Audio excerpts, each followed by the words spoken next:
AgweekTV, presented by Kaler Farms. Many farmers and ranchers are feeling the pinch of low commodity prices and poor growing conditions, and some will end up in mediation. It doesn't help that lending regulations were tightened after the banking crisis of 2008 and 2009.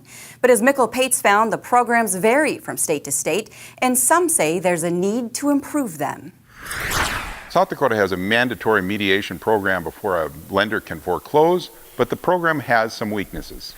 I would say every situation is different. Ron Frauenschuh is a contract mediator for the South Dakota Ag Department. He's seeing an increase in his workload this year. In fact, he says his cases may quadruple from the 8 to 10 he was seeing in recent years. He says it helps to have a third party working with farmers and their lenders, and he says most of his cases settle and avoid bankruptcy or foreclosure. It really is a lender-debtor mediation act, and keeping it low-keyed is really important.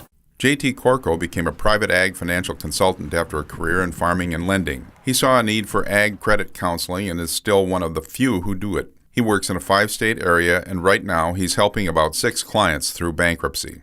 I do think that the government has regulatory requirements on the banks have went too far. It's hamstrung the banks in giving them the opportunity and the latitude to work with these debtors. North Dakota Ag Commissioner Doug Goring says his department's voluntary mediation program is seeing 2 or 3 times as many cases this year than in 2016, which also saw a 3-fold increase in cases. If commodity prices don't turn around, or now that we're facing a drought and we don't have the production, it's probably going to be really ugly this fall, this winter. Laws vary from state to state, and South Dakota State Senator and farmer Jason Frericks says the 2018 legislature will likely consider changes to the South Dakota rules. He understands the problems farmers face as well as anyone.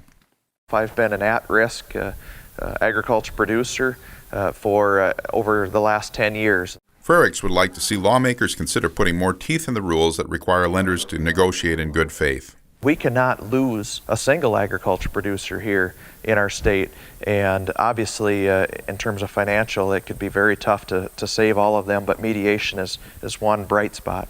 While changes to the South Dakota mediation program are not for sure, it's clear that they'll come up in the South Dakota legislature next year. For AgweekTV, this is Mikkel Pates at Wilmot, South Dakota.